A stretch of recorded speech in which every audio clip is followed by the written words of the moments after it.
US imam àbí useless imam àbí kí ló ń pè yín. Ẹ jẹ́ kó rí yín lọ pé ẹ lè sọ̀rọ̀ on behalf of Kwara State. Anybody ò lè sọ̀rọ̀ on behalf of Kwara State. Ọkàn wa gbọgbẹ́ ní Kwara kọjá kẹ́ ẹ máa sọ̀rọ̀ lórúkọ gbogbo wa. Ta ló rán yín níṣẹ́?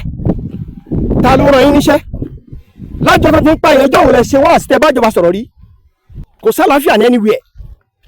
18 people láti oṣù mẹ́ta. Wọ́n dẹ̀ gba millions of naira. Wọ́n dẹ̀ wà lẹ́yìn kùlé wa níbi kò sẹ́ni tó lè súnmọ́ wọn. Ẹ wá ní kírú ẹ̀kún mọ́ wa. Kódà tí irú ajá bá máa wá kó wá. Tó bá ṣe kèfèrí ní ó bá gbà wálẹ̀. We are ready to follow him. We are ready to follow him. Àwọn jàǹdùkú agbébọn tí wọ́n tún jẹ́ apanilẹ́kúnjayé báńdíìtì ni wọ́n tún ti jí àwọn akẹ́kọ̀ọ́ 5 mìíràn gbé ní ìpínlẹ̀ Ògùn. Àwọn ajínigbé apanilẹ́kúnjayé ti ránṣẹ́ alágbára kan sí àwọn olùgbé ìpínlẹ̀ Kwara àti ìjọba ìpínlẹ̀ Kwara. Àjọ DSS tún ti wọ́ àwọn 5 mìíràn èyí tí wọ́n lọ́wọ́ nínú ìṣẹ̀lẹ̀ ìjínigbé níjọba ìbílẹ̀ Oríire ní ìpínlẹ̀ Ọ̀yọ́ lọ sí iwájú ilé ẹjọ́. Orí ti kó adájọ́ kan yọ nínú ìṣẹ̀lẹ̀ aburú kan èyí tí àwọn jàǹdùkú agbébọn apanilẹ́kúnjayé èyí tó fẹ́ ṣe ìkọlù sí nígbà tí ó ń gbé ìgbẹ́jọ́ kan kalẹ̀ nílé ẹjọ́ ṣẹ̀ríà kan ní ìpínlẹ̀ Katsina. Iléeṣẹ́ ọlọ́pàá ti ráwọ́ tó onígbàjámọ̀ kan tí a tún mọ̀ sí bábà èyí tí ó ń fi irun àwọn tí wọ́n jẹ́ oníbàárà rẹ̀ fi ṣe oògùn owó ní ìpínlẹ̀ Abia. Iléeṣẹ́ ọlọ́pàá ilẹ̀ Nàìjíríà ti júwe lé fún àwọn tí wọ́n jẹ́ òṣìṣẹ́ ọlọ́pàá 5 kan èyí tí wọ́n lọ́wọ́ nínú ìṣẹ̀lẹ̀ aburú tí wọ́n sì tún jí àwọn ènìyàn gbé. Bákan náà ni iléeṣẹ́ ọlọ́pàá ọ̀hún ni ó tún já ìràwọ̀ àwọn ọlọ́pàá kan èyí tí wọ́n jọ so pàǹpápọ̀ láti jọ jí àwọn ènìyàn gbé. Àjọ NAFDAC ti ṣe ìkìlọ̀ alágbára kan síta lórí ìrẹsì kan èyí tí ó ti lu ìgboro pa ní orílẹ̀-èdè Nàìjíríà wípé ìrẹsì ọ̀hún ni ó ní irin nínú. Àwọn ẹ̀kúnrẹ́rẹ́ ìròyìn yìí lẹ́ ò máa gbọ́ láìpẹ́. Yorùbá Gidi TV. Oríṣiríṣi ìṣẹ̀lẹ̀ ìjínigbé àti ìpani nípakúpa àti ìdigunjalè ni ó ti ń ṣẹlẹ̀ ní agbègbè kan tí wọ́n pè ní Ìparà, Ìṣàrà àti Òdè ní ìpínlẹ̀ Ògùn pẹ̀lú bí àwọn jàǹdùkú agbébọn bí wọ́n ṣe ti ń ya bo agbègbè náà láti ọdún 2009 sí ọdún 2026. Oríṣiríṣi ìkọlù bíi ìdigunjalè tí ó jẹ́ 15 ìyẹn 15 robbery cases ni wọ́n ti ṣe àkọsílẹ̀ rẹ̀ ní agbègbè kan ní Ìparà ní ìpínlẹ̀ Ògùn nígbà tí ìṣẹ̀lẹ̀ láabi ọ̀hún sì mú ẹ̀mí àwọn akẹ́kọ̀ọ́ 2 lọ. Bákan náà ní ìlú Ìṣàrà oríṣiríṣi ìwà ìdigunjalè àti ìpani nípakúpa èyí tí ó jẹ́ 32 níye ìyẹn 32 robbery cases òun ni wọ́n ti ṣàkọsílẹ̀ ní agbègbè náà èyí tó sì ti mú ẹ̀mí àwọn akẹ́kọ̀ọ́ 5 mìíràn lọ. Bákan náà ní agbègbè Òdè ni wọ́n ti ṣe àkọsílẹ̀ àwọn ìwà ìdigunjalè àti ìwà ìpani nípakúpa èyí tí ó jẹ́ 62 níye ìyẹn 58 robbery cases tó sì ti ṣàkọsílẹ̀ rẹ̀ wípé ó ti mú ẹ̀mí àwọn akẹ́kọ̀ọ́ tí wọ́n jẹ́ 16 lọ ìyẹn 60 students tó wà ní agbègbè ọ̀hún. Ṣùgbọ́n bẹ́ẹ̀ tún ni ọ̀rọ̀ tó ti rí nígbà tí àkọsílẹ̀ tuntun mìíràn tó ti wà nígbà tí àwọn ajínigbé agbébọn apanilẹ́kúnjayé tó ti ya bo agbègbè ilé ẹ̀kọ́ gíga ti gbogbonìṣe ti Gateway ICT Polytechnic tó wà ní agbègbè Ṣàpàdé ní ìpínlẹ̀ Ògùn níbi tí wọ́n ti jí àwọn akẹ́kọ̀ọ́ tí wọ́n jẹ́ 5 gbé níbàámu pẹ̀lú ìròyìn èyí tí ó jẹ jáde. Àwọn ajínigbé ọ̀hún ni wọ́n ya bo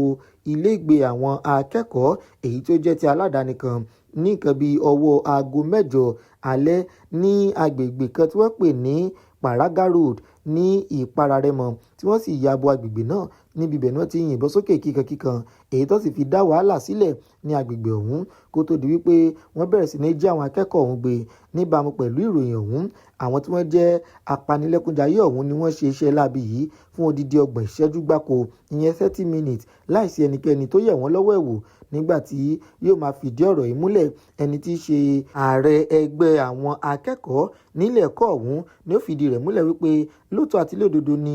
ìṣẹ̀lẹ̀ ìjínigbé yìí ni ó ṣẹlẹ̀ èyí tí wọ́n sì kó àwọn akẹ́kọ̀ọ́ 5 wọn kó wọn lọ. Bákan náà ló tún jẹ́ kó di mímọ̀ wípé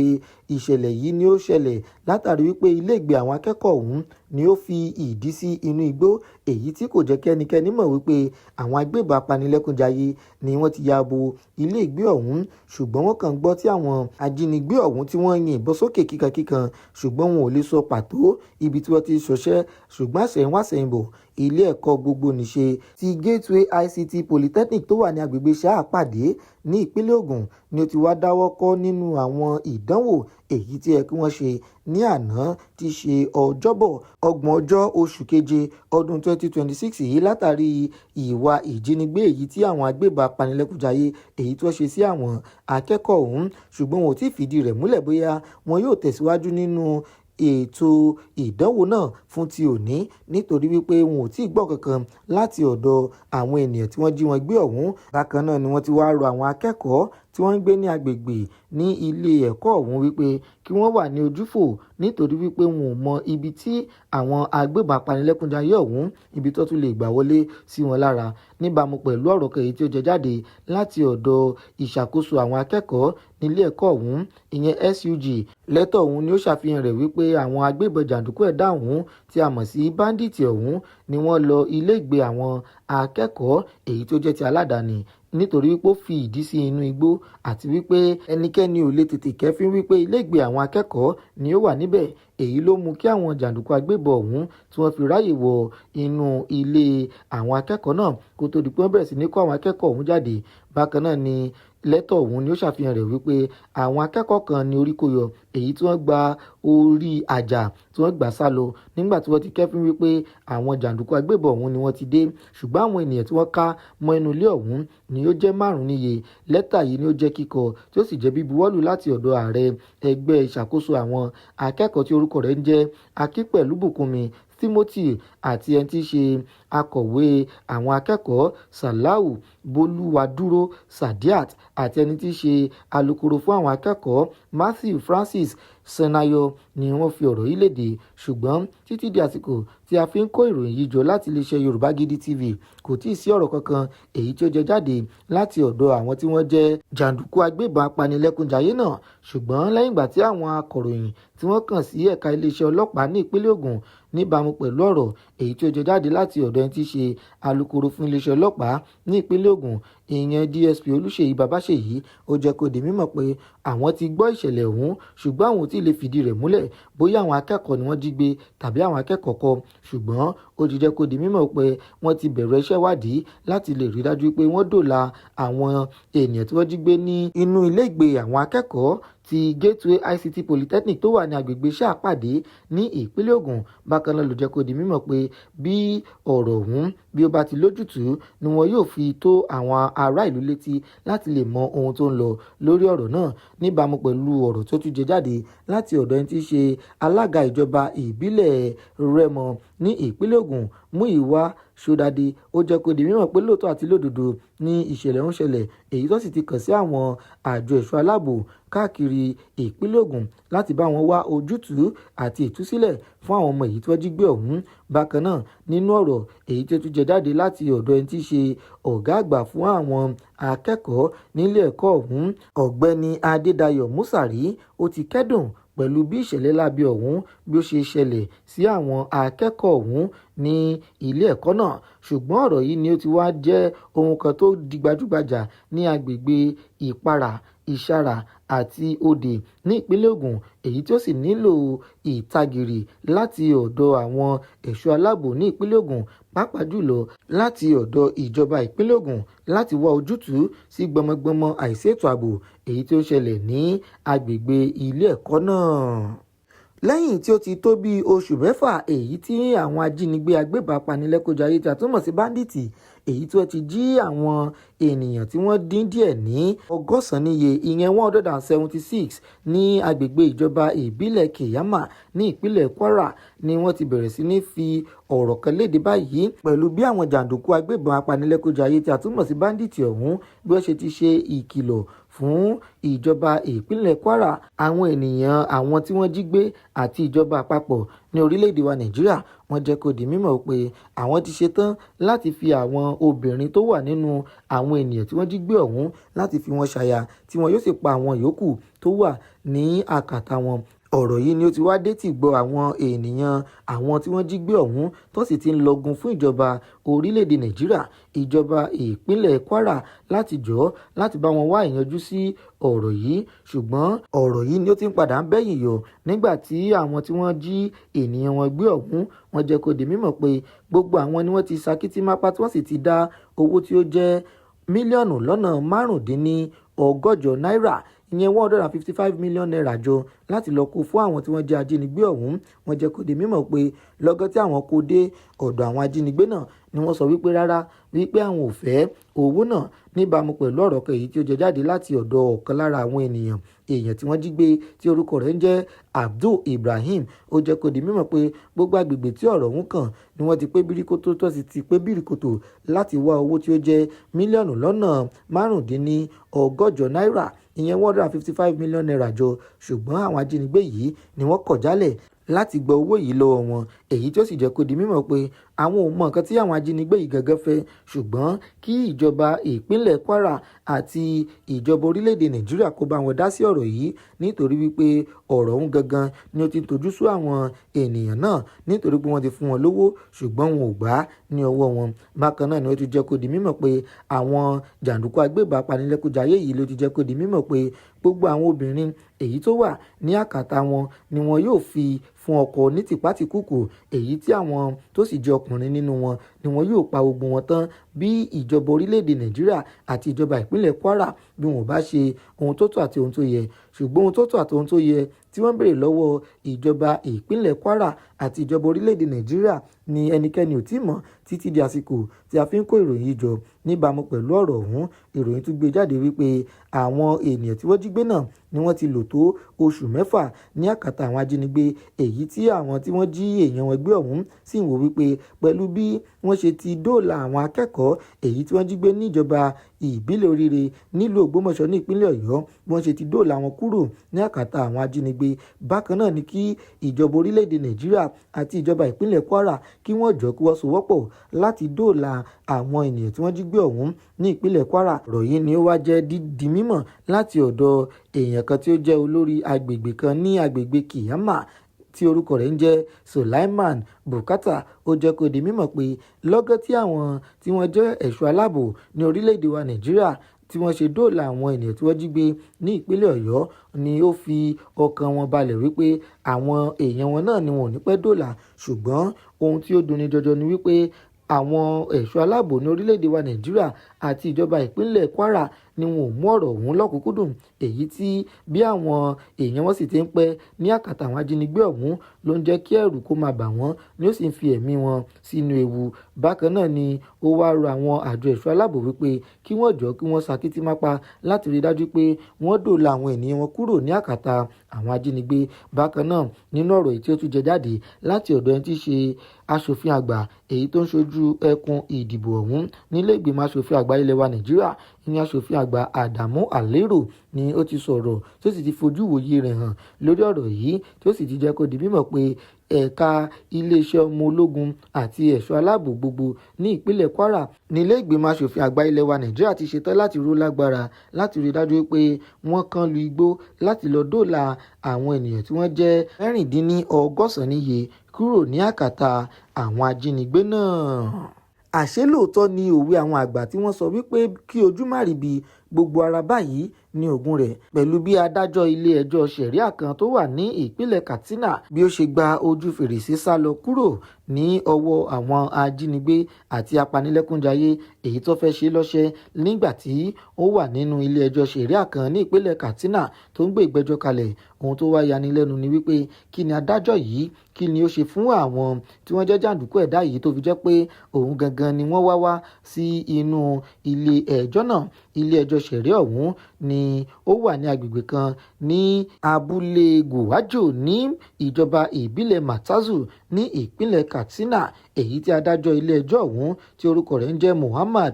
Mukhtar ni ó rí kó yọ pẹ̀lú bí ó ṣe fo ojú fèrèsé jáde kúrò ní ọwọ́ àwọn ajínigbé lẹ́yìn ìgbà tí ó kẹ́fìn wọn wípé wọ́n ti ń bọ̀ láti wá ṣe lọ́ṣẹ́. Àwọn ajínigbé apanilẹ́kúnjayé yìí ni wọ́n dìyà mọ́ra tí wọ́n sì wọ inú ọgbà ilé ẹjọ́ náà ní inú ìlú ọ̀hún tí wọ́n sì bẹ̀rẹ̀ sí ní yìnbọn sókè ní kíkankíkan, èyí tó sì ń béèrè fún wípé níbo ni adájọ́ ilé ẹjọ́ ọ̀hún wà. Ṣùgbọ́n àwọn ènìyàn tí wọ́n ká mọ́ inú ilé ẹjọ́ ọ̀hún ni wọ́n jẹ́ kó di mímọ̀ pé ìbẹ̀rùbojo àti ìkáyàsókè ni ó ti bá wọn pẹ̀lú bí wọ́n ṣe rí àwọn ajínigbé agbébọn apanilẹ́kúnjayé ọ̀hún bí wọ́n ṣe ya wọ inú ilé ẹjọ́ náà, ṣùgbọ́n àwọn ò mọ nǹkan tó fẹ́ sọ, ṣùgbọ́n ṣàdédé ni àwọn rí ẹni tí í ṣe adájọ́ Mukhtar ọ̀hún tí ó ṣe rí wọn pé wọ́n ń bọ̀ ni ó ṣe kúrò níbi tó jókòó sí lórí òkè téńté ní ilé ẹjọ́ náà tí ó sì mú ojú fèrèsé tí ó sì mógun tí ó sì fo ojú fèrèsé jáde. Níbi ibẹ̀ ni ó ti dá ọ̀kadà kan dúró tí ó sì mú ọ̀kadà ọ̀hún tó mógun tẹpọ́n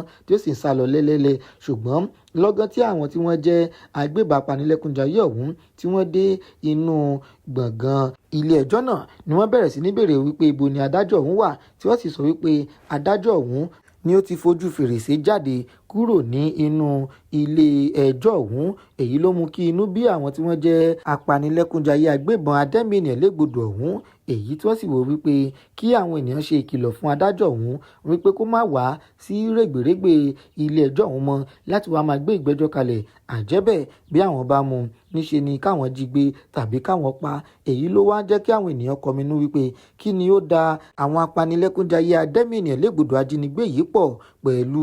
adájọ́ ilé ẹjọ́ náà, pẹ̀lú bí adájọ́ ọ̀hún bí ó ṣe kẹ́fìn wọn wípé wọ́n ń bọ̀, tí òun náà sì mú ojú fèrèsé gùn tí ó sì lọ dọ́kadà dúró tí ó sì sá lọ lẹ́lẹ́lẹ́ tí ó sì gbàgbé ọkọ̀ rẹ̀ sínú ọgbà ilé ẹjọ́ náà. Ṣùgbọ́n oríṣiríṣi ojú ìwòye ni ó ti wá ń wáyé lórí ọ̀rọ̀ yìí, pẹ̀lú bí ọ̀pọ̀lọpọ̀ ṣe ń sọ wípé bóyá adájọ́ ọ̀hún ni ó ti lọ fa jọ̀gọ̀dì lẹ́sẹ̀ tàbí kó jẹ́ wípé àwọn ajínigbé ọ̀hún gangan ni wọ́n kàn wò wípé kí àwọn wá jí adájọ́ ọ̀hún gbé láti lè fi gba owó lọ́wọ́ àwọn ènìyàn rẹ̀. Ṣùgbọ́n ọ̀rọ̀ ni ó ti ń jẹ jáde ní ìpínlẹ̀ Katsina lẹ́ka ètò ìdájọ́, èyí tí àwọn ènìyàn tí ó jẹ́ adájọ́ àti agbẹjọ́rò ní agbègbè náà tí wọ́n sì ti ń jẹ́ kó di mímọ̀ pé báwo ni ìjọba ìpínlẹ̀ Katsina yóò ṣe gbà wọ́n kúrò ní ọwọ́ àwọn ajínigbé agbébọn apanilẹ́kúnjayé ní ẹ̀ka ètò ààbò wọn láti lè fi jẹ́ kí ètò ààbò tó péye kó máa wà ní àwọn ọgbà ilé ẹjọ́ yíká ìpínlẹ̀ Katsina láti lè fi dábọ̀ irúfẹ́ ìwà yìí, èyí tí àwọn ajínigbé agbébọn apanilẹ́kúnjayé yìí tí wọ́n fi ṣe sí adájọ́ náà. Iléeṣẹ́ ọlọ́pàá nílùú Umuahia ní ìpínlẹ̀ Abia ni wọ́n ti ráwọ́ tó onígbàjámọ̀ kan tí a tún mọ̀ sí bábà, èyí tí wọ́n fi ẹ̀sùn kàn wípé ó ń lo irun àwọn oníbàárà rẹ̀ láti fi ṣògùn owó.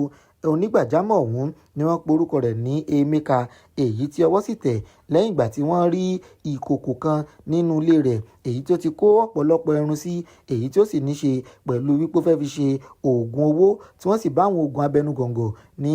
inú ilé rẹ̀ nínú yàrá kan èyí tí ó ń gbé ní agbègbè Umuahia ní ìpínlẹ̀ Abia. Ìṣẹ̀lẹ̀ yìí ni ó ṣẹlẹ̀ nígbà tí ẹni tí í ṣe alábàágbé onígbàjámọ̀ yìí tí orúkọ rẹ̀ ń jẹ́ ọ̀gbẹ́ni Johnson Ikenga ni ó lọ fi ẹjọ́ ẹni tí í ṣe onígbàjámọ̀ yìí sùn ní àgọ́ ọlọ́pàá wípé onígbàjámọ̀ yìí ni ó ń dúnkokò mọ́ òun láti pa òun. Ṣùgbọ́n nígbà tí àwọn tí wọ́n jẹ́ ọlọ́pàá ọ̀hún tí wọ́n gbọ́ ọ̀rọ̀ yìí ni wọ́n ta mọ́ra láti lọ sí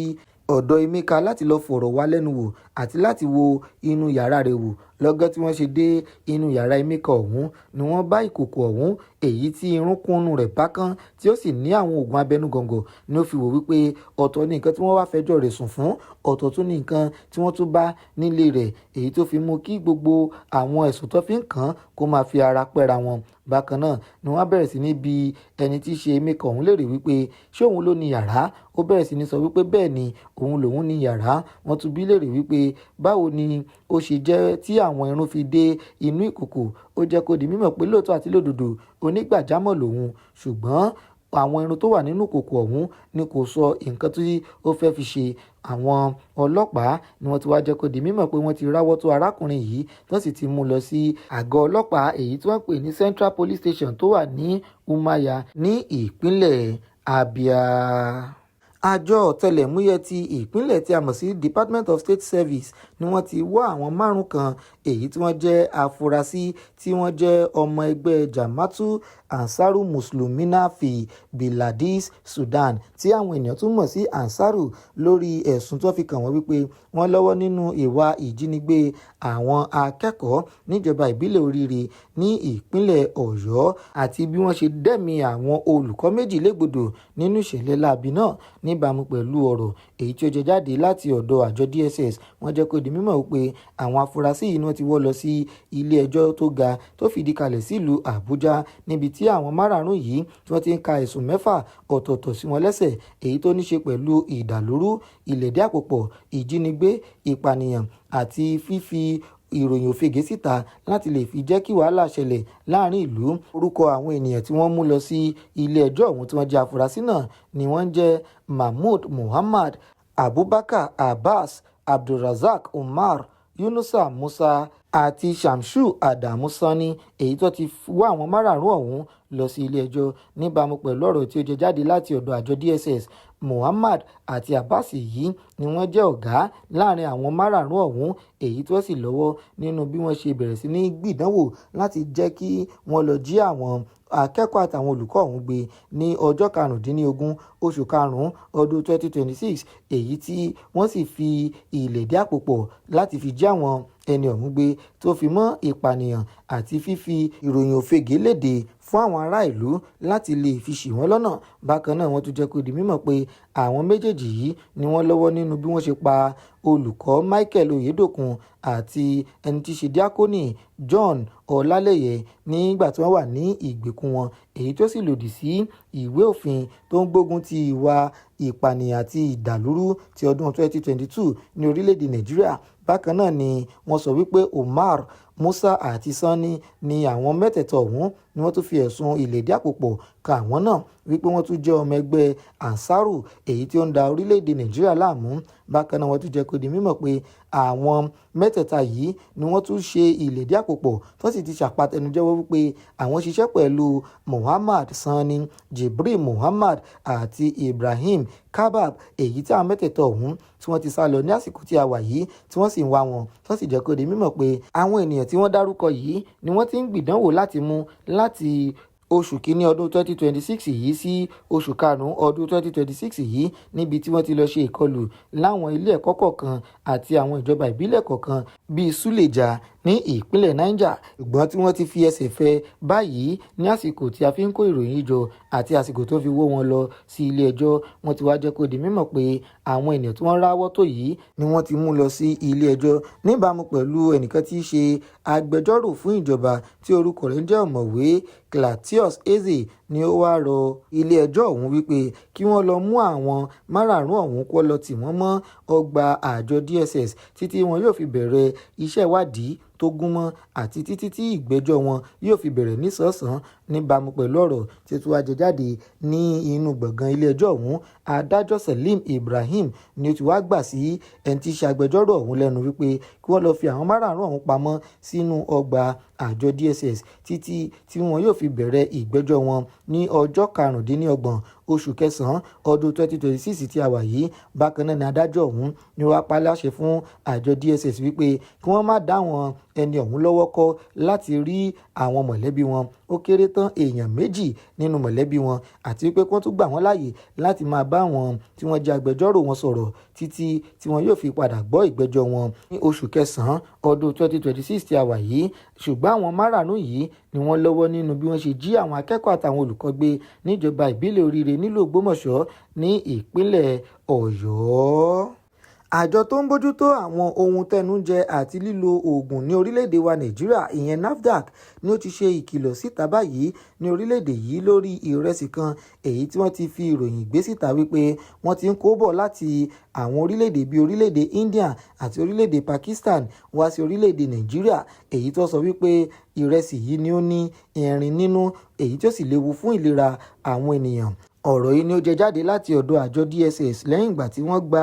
ọ̀rọ̀ kan láti iléeṣẹ́ ọba tó ń bójútó ìdókòwò àti àwọn iléeṣẹ́ ní orílẹ̀-èdè olómìnira ti Niger, èyí tó jẹ́ kó di mímọ̀ fún wọn wípé àwọn ti kẹ́fín ìrẹsì kan èyí tí wọ́n pè ní Bolmax parboiled rice, èyí tó ti kó wọ orílẹ̀-èdè olómìnira ti Niger, èyí tó sì ti ń kẹ́fín wípé wọ́n ti fẹ́ máa kó wọ orílẹ̀-èdè Nàìjíríà. Wọ́n jẹ́ kó di mímọ̀ pé ìrẹsì yìí ni wọ́n kó wá láti orílẹ̀-èdè India èyí tí àwọn sì ti gbégi lé ní orílẹ̀-èdè olómìnira ti Niger látàrí wípé àwọn kẹ́fín wípé ìrẹsì ọ̀hún ni ó ní irin nínú. Àjọ NAFDAC ni ó ti wá ṣe ìpolongo síta wípé kí àwọn ọmọ orílẹ̀-èdè Nàìjíríà kí wọ́n wà ní ojúfò nítorí ìrẹsì èyí tí wọ́n pè ní Bolmex parboiled rice ọ̀hún kó má bàa wọ orílẹ̀-èdè Nàìjíríà níbàámu pẹ̀lú ọ̀rọ̀ èyí tí wọ́n ti gbà láti ọ̀dọ̀ iléeṣẹ́ ọba tó ń bójútó ìdókòwò àti ìdàgbàsókè iléeṣẹ́ ní orílẹ̀-èdè olómìnira ti Niger. Wọ́n wá jẹ́ kó di mímọ̀ pé ìrẹsì ọ̀hún ni ó ti di èèwọ̀ báyìí fún àwọn ọmọ orílẹ̀-èdè Nàìjíríà láti tà. Bákan náà ni àjọ NAFDAC jẹ́ kó di mímọ̀ fún gbogbo àwọn tó ń tajà àtàwọn tó ń rajà yíká orílẹ̀-èdè Nàìjíríà wípé kí wọ́n má ra ìrẹsì èyí tó bá ní ṣe pẹ̀lú Bolmex ọ̀hún tí wọ́n mú wá láti orílẹ̀-èdè India àti orílẹ̀-èdè Pakistan nítorí pé àwọn ìrẹsì yìí ni ó jẹ́ ìrẹsì tó ní irin nínú. Wọ́n wá jẹ́ kó di mímọ̀ pé àwọn tó bá ń ra ìrẹsì ohun tẹnu ń jẹ láti ìlú òkèèrè kí wọ́n ṣọ́ra fún àwọn ilé ìtajà yìí. Karam Food Grains Private Limited, Paragon Commodities Limited àti Imoro Brunyan Solamana Imoro Distribution Company wípé àwọn tí wọ́n jẹ́ iléeṣẹ́ yìí ni wọ́n ṣe alágbàtà ìrẹsì Bolmex yìí. Bákan náà ni àjọ NAFDAC wá jẹ́ kó di mímọ̀ fún àwọn òǹtajà àti òǹrajà wípé bí wọ́n bá ti kẹ́fín irúfẹ́ ìrẹsì ọ̀hún ní orílẹ̀-èdè Nàìjíríà kí wọ́n tètè kàn sí àjọ NAFDAC láti lè tètè lọ ti ilé ìtajà náà pa kí ìrẹsì ọ̀hún kó má bàa di tọrọ fọ́kálẹ̀. Ṣùgbọ́n àjọ NAFDAC ló ti jẹ́ kó di mímọ̀ pé wọn ò tí ì lè fìdí rẹ̀ múlẹ̀ wípé ìrẹsì Bolmex yìí ni ó ti wà ní orílẹ̀-èdè Nàìjíríà, ṣùgbọ́n àwọn kan sọ èyí láti lè fi dábọ̀ kí àwọn ọmọ orílẹ̀-èdè Nàìjíríà kí wọ́n má lọ ra ìrẹsì tó jẹ́ ìràkúrà sí orí igbá nítorí pé àjọ NAFDAC ni ó ní ìfarajì sí dídáàbòbò ẹ̀mí àwọn ará ìlú láti pàṣẹ ohun tí wọ́n ń jẹ tàbí ohun tí wọ́n mu. Wọ́n wá jẹ́ kó di mímọ̀ pé bí ẹnikẹ́ni bá kẹ́fín ìrẹsì Bolmex yìí kí ó kàn sí ọ́fíìsì àjọ NAFDAC èyí tí ó súnmọ́ wọn. Àwọn àtúntò alágbára tó ti ń dé bá ẹ̀ka iléeṣẹ́ ọlọ́pàá ní orílẹ̀-èdè Nàìjíríà ni ó ti ń mú èsì rere wá pẹ̀lú bí iléeṣẹ́ ọlọ́pàá ní ìpínlẹ̀ Edo bí ó ṣe ti júwe ilé fún àwọn ọlọ́pàá 5 kan wípé kí wọ́n máa lọlé nítorí pé wọn ò fẹ́ wọn mọ́ nínú iléeṣẹ́ ọlọ́pàá. Bákan náà ni iléeṣẹ́ ọlọ́pàá ní ìpínlẹ̀ Edo ni ó tún já ìràwọ̀ àwọn ọlọ́pàá kan èyí tí wọ́n sọ wípé wọ́n sowọ́pọ̀ láti hùwà láabi nípa jíjí àwọn ènìyàn gbé pẹ̀lú ọlọ́kọ̀ èrò kan tó fi mọ́ àwọn ará ìlú èyí tó sì gba owó gọbọi lọ́wọ́ wọn ní ìlú Benin. Níbàámu pẹ̀lú ọ̀rọ̀ èyí tí ó jẹ jáde láti ọ̀dọ̀ ẹ̀ka iléeṣẹ́ ọlọ́pàá náà, wọ́n jẹ́ kó di mímọ̀ pé ìgbìmọ̀ tó ń bójútó ìkóraẹni-níjàánu nínú iléeṣẹ́ ọlọ́pàá ní ìpínlẹ̀ Edo ni wọ́n ti ṣe ọ̀rìnkìnníwín iṣẹ́ ìwádìí tí wọ́n sì ti ṣàfọ̀mọ́ rẹ̀ wípé àwọn tí wọ́n jẹ́ ọlọ́pàá èyí tí wọ́n gbé ìgbẹ́jọ́ kalẹ̀ lé lórí yìí ni wọ́n jẹ̀bi ẹ̀sùn wípé wọ́n ṣe ìwà kò tọ́ pẹ̀lú àwọn ènìyàn, wọ́n sì tún gba owó lọ́wọ́ àwọn ènìyàn lọ́nà àìtọ́, wọ́n tún fi òfin mú àwọn ènìyàn lọ́nà àìtọ́, wọ́n jí àwọn ènìyàn gbé àti àwọn ẹ̀sùn míì èyí tí kò bá ìlànà iléeṣẹ́ ọlọ́pàá mu èyí tí wọ́n ṣe ní agbègbè kan tí wọ́n pè ní Temboga ní agbègbè Àdúwàwà ní ìlú Benin. Níbàámu pẹ̀lú ọ̀rọ̀ tí ó jẹ jáde láti ọ̀dọ̀ alukoro fún iléeṣẹ́ ọlọ́pàá ní ìpínlẹ̀ Edo SP Eno Ikwedem ni ó ṣe àfọ̀mọ́ ọ̀rọ̀ yìí nínú ọ̀rọ̀ kan èyí tó fi léde. Ní ibẹ̀ ló ti jẹ́ kó di mímọ̀ pé àwọn ṣe iṣẹ́ ìwádìí tó gúnmọ́ kó tó di pé wọ́n ráwọ́ tó àwọn ọlọ́pàá yìí lẹ́yìn ìgbà tí awuyewuye kan ti ń wáyé wípé àwọn ọlọ́pàá kan ní ìlú Benin ni wọ́n ti ń ṣe ìlọ́nilọ́wọ́gbà lọ́nà àìtọ́ tí wọ́n sì ń fi tìpátìkúùkù sọ pé kí àwọn ènìyàn tí wọ́n fi ọwọ́ òfin mú lọ gba owó lẹ́nu ẹ̀rọ POS láti fi gba owó fún wọn kó tó di wípé wọn yóò fi wọ́n sílẹ̀. Wọ́n jẹ́ kó di mímọ̀ pé àwọn ọlọ́pàá yìí ni wọ́n hùwà láabi yìí pẹ̀lú ọkọ̀ kan èyí tí wọ́n gbà ti ṣe ọkọ̀ èrò kan tó jẹ́ ti àárín ìlú tí wọ́n sì wà nínú ọkọ̀ ọ̀hún tí wọ́n sì ń fi ọkọ̀ ọ̀hún ṣe ìpàráàrò èyí tí kò bófin mu. Níbi ibẹ̀ wọ́n ti ń fi ọkọ̀ ọ̀hún kó àwọn ènìyàn tí wọ́n sì ń sọ wípé wọ́n fi ọwọ́ òfin mú wọn tí wọ́n sì ń gbé àwọn ènìyàn yìí kiri tí wọ́n sì ń bi wọ́n léèrè wípé wọn yóò mú wọn lọ sí àgọ́ ọlọ́pàá bí wọn ò bá gba owó fún àwọn ènìyàn yìí ni ẹ̀rù yóò bà tí wọn yóò sì lọ sí ọ̀dọ̀ ní POS èyí tó súnmọ́ wọn wọn jùlọ láti lọ gba owó fún wọn. Wọ́n wá jẹ́ kó di mímọ̀ wípé àwọn ènìyàn ni wọ́n ti ń fi ẹjọ́ àwọn tí wọ́n jẹ́ ọlọ́pàá yìí sùn láti ọjọ́ 13 oṣù kẹrin ọdún 2026 yìí, èyí tó sì ti gbé ìgbìmọ̀ ọ̀tẹlẹ̀múyẹ́ kalẹ̀ láti máa fi ṣe ìwádìí àwọn ọlọ́pàá ọ̀hún. Wọ́n jẹ́ kó di mímọ̀ wípé àwọn ènìyàn tí wọ́n ti lù ní jìbìtì ọ̀hún ni wọ́n ti jẹ́ 11 níye, tí àwọn mọ́kànlá ọ̀hún sì ti wá fi ẹjọ́ sùn ní àgọ́ ọlọ́pàá láti lè fi gbé ìdájọ́ èyí tí ó yẹ kalẹ̀. Ṣùgbọ́n ọ̀rọ̀ tó jẹ jáde láti ọ̀dọ̀ ẹni tí í ṣe alukoro fún iléeṣẹ́ ọlọ́pàá ní ìpínlẹ̀ Edo ló wá jẹ́ kó di mímọ̀ pé bí wọ́n ṣe ti wá fi ẹjọ́ àwọn ọlọ́pàá yìí sùn ni wọn ò fún wọn lára, ni wọ́n ti bẹ̀rẹ̀ sí ní gbé àwọn ìgbésẹ̀ lábẹ́lẹ̀ láti lè máa fi tọpinpin wọn pẹ̀lú àwọn ọ̀tẹlẹ̀múyẹ́ ní ẹ̀ka ti ìpínlẹ̀, ìyẹn State Intelligence Department, láti máa dọdẹ àwọn tí wọ́n jẹ́ òṣìṣẹ́ ọlọ́pàá yìí. Ṣùgbọ́n àṣẹ̀yìnwá àṣẹ̀yìnbọ̀ ni wọ́n ti padà ráwọ́ tó àwọn ọlọ́pàá yìí tí wọ́n sì ti fi ojú wọn bá ìgbìmọ̀ ìkóraẹni-níjàánu ní ẹ̀ka iléeṣẹ́ ọlọ́pàá, èyí tó sì ti júwe lé fún àwọn 5 wípé wọn ò fẹ́ wọn mọ́ nínú iṣẹ́ ọlọ́pàá, tó sì ti já ìràwọ̀ àwọn ọlọ́pàá mìíràn èyí tí wọ́n lọ́wọ́ nínú ìṣẹ̀lẹ̀ láabi yìí. Ẹ̀ka iléeṣẹ́ ọlọ́pàá ni ó wá jẹ́ kó di mímọ̀ pé àwọn ọlọ́pàá èyí tí wọ́n lé lọ lé ọ̀hún ni orúkọ wọn jẹ́ Corporal Modi Philip, Corporal Destiny Emmanuel, Corporal Ustar Emmanuel, Corporal Okon Elvis àti Corporal Samuel David Ọ̀bẹ̀tàn. Àwọn márààrún ọ̀hún ni wọ́n ti júwe lé fún wípé kí wọ́n máa lọ, wípé wọn ò fẹ́ wọn mọ́ nínú iléeṣẹ́ ọlọ́pàá. Ìkó ẹ̀dẹ̀m ló wá jẹ́ kó di mímọ̀ pé ìgbìmọ̀ ìkóraẹni-níjàánu ní ẹ̀ka iléeṣẹ́ ọlọ́pàá ní ìpínlẹ̀ Edo ni ó gbé ìgbẹ́jọ́ yìí kalẹ̀ níbàámu pẹ̀lú àtúntò èyí tí ó ti ń dé bá ẹ̀ka iléeṣẹ́ ọlọ́pàá, èyí tí ọ̀gá àgbà iléeṣẹ́ ọlọ́pàá nílẹ̀ wa Nàìjíríà Ọlátúnjí Rilwan-Disu tí ó gbé kalẹ̀ láti lè fi fojú sun mímú àwọn kàńdá kúrò nínú ìrẹsì àwọn ọlọ́pàá. Ó wá jẹ́ kó di mímọ̀ pé ẹnikẹ́ni tó bá kẹ́fín wípé àwọn ọlọ́pàá ní orílẹ̀-èdè Nàìjíríà tàbí láwọn ìpínlẹ̀ bí wọ́n bá ń hu ìwà kò tọ́, kí wọ́n má tẹ̀tì láti lọ fẹjọ́ wọn sùn ní àgọ́ ọlọ́pàá èyí tó bá súnmọ́ wọn jùlọ, nítorí wípé iléeṣẹ́ ọlọ́pàá ní orílẹ̀-èdè wa Nàìjíríà lásìkò tí a wà yìí ni kò fi ọwọ́ yọ̀bọ́kẹ́ mú ṣíṣe iṣẹ́ ẹni ní ìlànà akọ́ṣẹ́mọṣẹ́ àti ìlànà àìfigbákanbọ̀kan nínú, kí ìkóraẹni-níjàánu kí ó sì wà ní ẹ̀ka iléeṣẹ́ ọlọ́pàá. Bí àwọn kan ní ìpínlẹ̀ Kwara bí wọ́n ṣe ń bínú tí wọ́n faraya wípé àwọn ò fẹ́ ìró ẹkùn èyí tí í ṣe àjọ ẹ̀ṣọ́ aláàbò èyí tí Sunday Adéyẹmọ tí gbogbo ènìyàn mọ̀ sí Sunday Igboho èyí tí ó dá sílẹ̀ ní àwọn ilẹ̀ Yorùbá láti lè fi dóòlà àwọn ẹ̀yà Yorùbá kúrò ní ọwọ́ àwọn Fúlàní agbébọn apanilẹ́kúnjayé tó ń domi àláfíà orílẹ̀-èdè Nàìjíríà láàmú. Bẹ́ẹ̀ sì ni àwọn kan ni wọ́n ti takú wọn lé, tí wọ́n sì jẹ́ kó di mímọ̀ pé ti Sunday Igboho ni àwọn ń ṣe nítorí wípé òun ni ó dàbí mẹ̀sáyà èyí tí Ọlọ́run rán sí ilẹ̀ Yorùbá ní àsìkò tí a wà yìí. Ẹni tí ó sọ̀rọ̀ ní orúkọ àwọn ìmáàmù kan ní ìpínlẹ̀ Kwara ni ó ti tàbùkù bá àwọn kan èyí tí wọ́n kóra wọn jọ tí wọ́n sọ wípé àwọn ò fẹ́ Sunday Igboho àti ìró ẹkùn tí í ṣe àjọ ẹ̀ṣọ́ aláàbò yìí tí ó dá sílẹ̀. Bákan náà ni ìmáàmù ọ̀hún, ẹni tó gbẹnusọ fún àwọn ìmáàmù yìí tí wọ́n kóra wọn jọ wípé àwọn fẹ́ Sunday Adéyẹmọ tí gbogbo ènìyàn mọ̀ sí Igboho ṣá, ni ó sọ wípé ìmáàmù kan tí orúkọ rẹ̀ ń jẹ́ Ahmad Labib ni kò lè máa gbẹnusọ fún àwọn tí wọ́n jẹ́ ìmáàmù ní ìpínlẹ̀ Kwara. Bí ó bá fẹ́ gbẹnusọ fún ara rẹ̀ kí ó gbẹnusọ fún ara rẹ̀, ṣùgbọ́n kó má kó èrì igi yóò bì lára, nítorí wípé gbogbo àwọn tí wọ́n jẹ́ mùsùlùmí ní ìpínlẹ̀ Kwara ni gbogbo wọn ni wọ́n fi ọwọ́ sí kí Sunday Adéyẹmọ tí gbogbo ènìyàn mọ̀ sí Sunday Igboho kí ó wá dá ìró ẹkùn èyí tí ó gbé kalẹ̀ sílẹ̀ láti dáàbò bo ilẹ̀ Yorùbá kúrò ní ọwọ́ àwọn Fúlàní agbébọn apanilẹ́kúnjayé. Bákan náà ni ìmáàmù yìí ni ó tún mẹ́nu bà ọ̀rọ̀ kan èyí tí ìmáàmù kan tí orúkọ rẹ̀ ń jẹ́ US Imam èyí tí ó sọ lórúkọ ẹgbẹ́ kan èyí tí ó ń rí sí ìdàgbàsókè àṣà àti ìṣe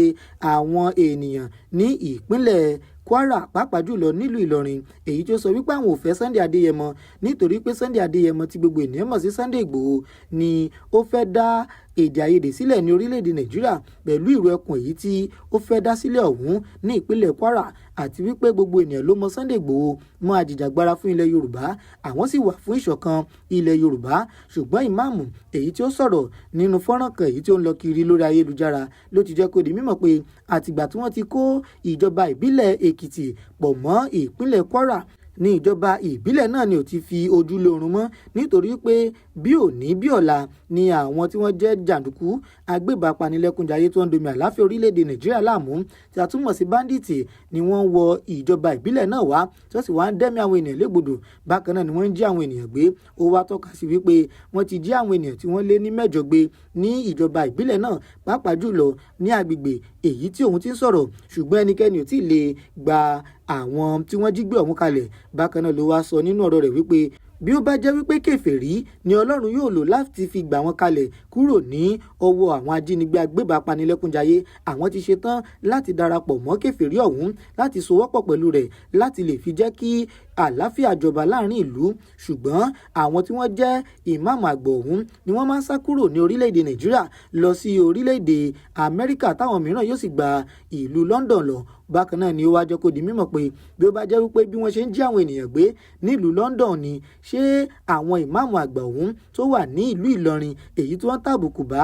ìró ẹkùn èyí tí Sunday Igboho tí ó dá sílẹ̀ ṣé wọn yóò máa sá lọ sí ìlú London tàbí orílẹ̀-èdè Amẹ́ríkà bó bá jẹ́ pé bí wọ́n ṣe ń jí wọn gbé nìyẹn bákan náà ló tún fi kún ọ̀rọ̀ rẹ̀ wípé láti ìgbà tí wọ́n ti ń jí àwọn ènìyàn gbé ní ìpínlẹ̀ Kwara kò tí ì sí ìmáàmù kan èyí tí ó ṣe wá sí tako àwọn ẹni yìí tàbí kó gbéná kojú wọn ṣùgbọ́n gbogbo wọn ni wọ́n wá ṣe àbòsí nítorí wípé wọ́n rí ẹni tó fẹ́ gba àwọn là kúrò ní ọwọ́ àwọn ajínigbé apanilẹ́kúnjayé tó ń domi àláfíà agbègbè wọn láàmú wọ́n wá ṣe rìkíṣí ohun ọ̀tẹ̀ láti fi tàbùkù bá Sunday Adéyẹmọ pẹ̀lú ìró ẹkùn èyí tí ó dá sílẹ̀ ní ìpínlẹ̀ Kwara bákan náà ni ó tún sọ fún ẹni tí í ṣe gómìnà ìpínlẹ̀ Kwara wípé kí ó ṣe iṣẹ́ gidi láti lè rí dájú wípé ó fi àyè gba Sunday Adéyẹmọ láti lè fi dáàbò bo ìpínlẹ̀ Kwara kó sì kún àwọn tí wọ́n jẹ́ ẹ̀ṣọ́ aláàbò ní ìpínlẹ̀ Kwara lọ́wọ́ láti lè fi jẹ́ kí àlàáfíà kó jọba ní ìpínlẹ̀ náà ẹ gbọ́ ohun tó sọ síwájú sí i. Auzubillahi minash shaitanir rajim bismillahir rahmanir rahim akí Ọlọ́run akí Ànábì Muhammad akí gbogbo àwọn ẹni Ọlọ́run akí àwọn àlùfáà wa Ahmad Labib ẹ̀ ń gba ẹnu Ìlọrin sọ̀rọ̀ ní àbí gbogbo Kwara State ẹ lè gbẹnu gbogbo Kwara sọ̀rọ̀ o tẹ bá ń jẹ́ ìjọba ọ̀dọ̀ ara yín ni ṣe understand ìjọba ọ̀dọ̀ ara yín ni àwọn respect tí kálukú wá ń fún yín náà ni Al-Qur'an tá ń bọ̀wọ̀ mọ́ yín lára bá a ṣe ń bọ̀wọ̀ ẹ̀ máwọn bàbá tó bí yín lára ẹlẹ́ẹ̀kejì ẹnìkan pé rẹ̀ ní US imam òun gba ẹnu Ìlọrin sọ̀rọ̀ ní àbí gbogbo Kwara State ó lè gbẹnu gbogbo Kwara State sọ̀rọ̀ we want Sunday Igboho we want Ekun